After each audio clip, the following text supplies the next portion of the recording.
नमस्कार बंधुओं, एक बार पुनः आप सभी लोगों का स्वागत है हमारे YouTube चैनल विचार प्रवाह द सोशल पल्स बाय दीप मिश्रा में। हम ये जो वीडियो की सीरीज बना रहे हैं, इसका नाम रखा है हमने कांग्रेस के कुकर्म। उसके पीछे क्या कारण है ये हम बार बार आप लोगों को एक्सप्लेन कर चुके हैं, लेकिन फिर से एक बार बता देते हैं कि हमारा पर्पज ये बताना है कि कांग्रेस ने अपनी स्थापना के बाद से अब तक कौन कौन से ऐसे काम किए हैं जो भारतवर्ष की मूल आत्मा, भारतवर्ष की मुख्य मूल संस्कृति, भारतवर्ष की जो का मूल धर्म था उसके विरुद्ध किए।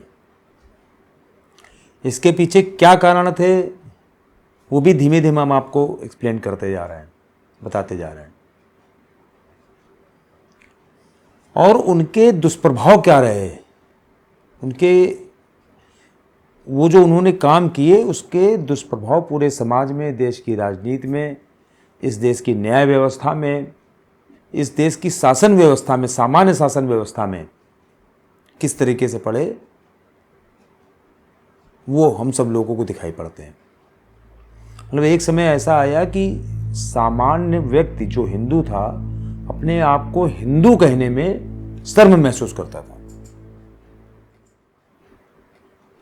जबकि विवेकानंद जी का नारा किस समय था? गर्व से कहो हम हिंदू हैं। इतने महान तपस्वी के उस नारे को इन लोगों ने सांप्रदायिक नारे तक की संज्ञा दे दी। मतलब कौन कौन से ऐसे कांड किए हैं कांग्रेस ने, हम तो बहुत सारे बताएंगे आपको एक एक करके। आज फिलहाल हमको जो याद आ रहा है कि जब 1947 में एक उस समय के एक वर्तमान कांग्रेसी और पूर्व कांग्रेसी, मतलब जवाहरलाल नेहरू और जिन्ना, दोनों ने अपनी जो मातृ संस्था थी अंग्रेज, जिनके द्वारा कांग्रेस की स्थापना की गई थी, उनके साथ मिलकर षड्यंत्र करके कैसे इस देश का विभाजन किया गया। और उसके बाद जो 1950 में देश का संविधान बनाया गया, उसमें संविधान के जो मुख्य रचनाकार जिनको माना जाता है बाबा साहब डॉक्टर भीमराव अंबेडकर के जो तर्क थे, जो उनके विचार थे, उनको भी उन्होंने किनारे किया। ये चीज़ पहले भी एक बार आपको एक्सप्लेन की है कि कैसे नेहरू और अंबेडकर के बीच में कुछ मुद्दों पर इसलिए आपस में मतभेद भी बहुत ज़्यादा हुए, लेकिन जैसा कि हमेशा होता रहा कि गांधी की हर समय चली, लेकिन जब संविधान बनने की बात आई तो उसमें तक तो गांधी जा चुके थे, तो उनका उपयोग तो कांग्रेस नहीं कर पाई, नेहरू नहीं कर पाए, लेकिन और दूसरे माध्यमों से उन्होंने बहुत सारे ऐसे काम किए जो कि भारतवर्ष की आत्मा को दबाने वाले थे, विशेष रूप से हिंदुओं को दबाने वाले थे। आत्मा जब अगर हम कहें कि भारतवर्ष की आत्मा, इसमें इसका मतलब हिंदू, क्योंकि हिंदू ही यहाँ की मुख्य आत्मा है। बाकी सारी जो संस्कृतियाँ, बाकी सारे जो विचार आए वो बाहर से आए। यहाँ की मुख्य संस्कृति सनातन संस्कृति और हिंदू संस्कृति। हम लोग देखने में तो ये पाते हैं कि जो मूल प्रति है संविधान की, उसमें पहले पृष्ठ से लेकर बहुत सारे पृष्ठों तक जो है हिंदुओं के देवी देवताओं के, भगवान के चित्र उसमें रखे गए। लेकिन हमें लगता है कि ये सब केवल पब्लिक को दिखाने के लिए था। वास्तविक जो संविधान की मूल आत्मा थी, उसमें इन लोगों ने हिंदू धर्म का उल्लेख तक नहीं किया, और इवन क्या किया कि हिंदू पहचान को पूरी तरीके से नकारने की, उसको मिटाने की कोशिश की गई। दूसरे धर्मों को, जैसे सेकुलरिटी के नाम पर, वो तो सेकुलर शब्द का उपयोग बाद में लाया गया, लेकिन सेकुलरिटी के नाम पर शुरुआत से ही दूसरे भी धर्मों को प्रश्रय दिया गया संविधान में, माइनॉरिटी के नाम पर। और मुस्लिमों के लिए अलग से पर्सनल लॉ बनाया गया, पर्सनल लॉ बोर्ड तक का गठन हुआ।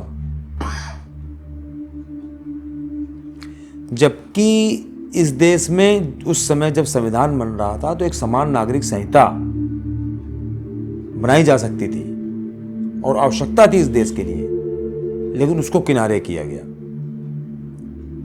और उसकी धर्मनिरपेक्षता की आड़ में हिंदुओं को तिरस्कृत किया गया।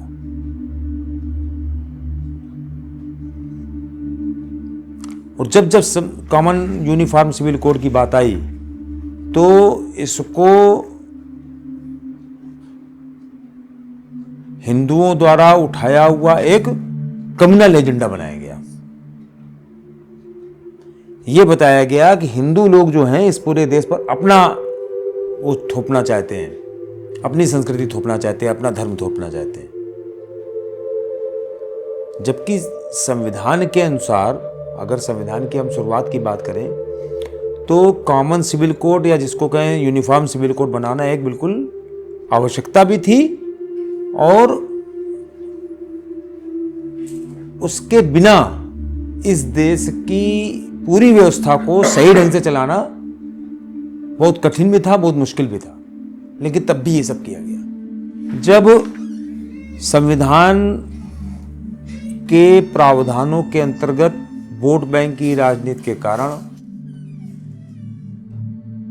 हिंदू नागरिकों को किसी भी प्रकार का कोई विशेषाधिकार नहीं दिया गया, जबकि अन्य धर्मों को सेक्युलरिज्म के नाम पर, माइनॉरिटी के नाम पर बहुत सारी सुविधाएं दी गई।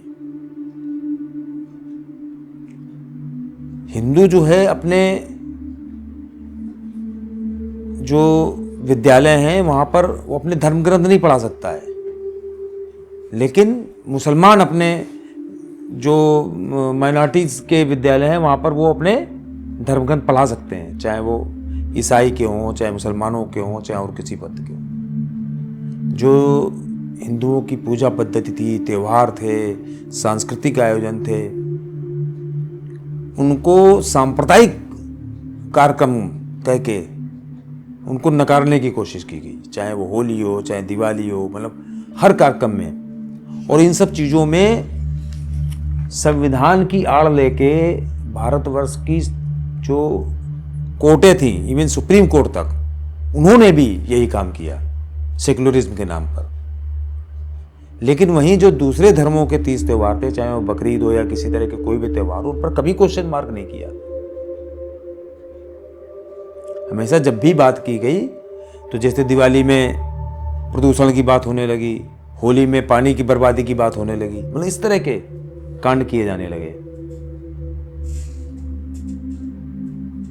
जो यहाँ की मूल जनता थी, जो यहाँ की बहुसंख्यक जनता थी, उसको हर तरीके से दबाने का प्रयास किया इन लोगों ने। और ये पूरा काकस बना हुआ था। सरकार, न्यायपालिका, पुलिस प्रशासन, हर जगह बिल्कुल माइनॉरिटी के नाम पर, सेक्युलरिज्म के नाम पर हिंदुओं को इतना ज़्यादा दबाने का प्रयास किया इन लोगों ने जिसकी कोई लिमिट नहीं थी।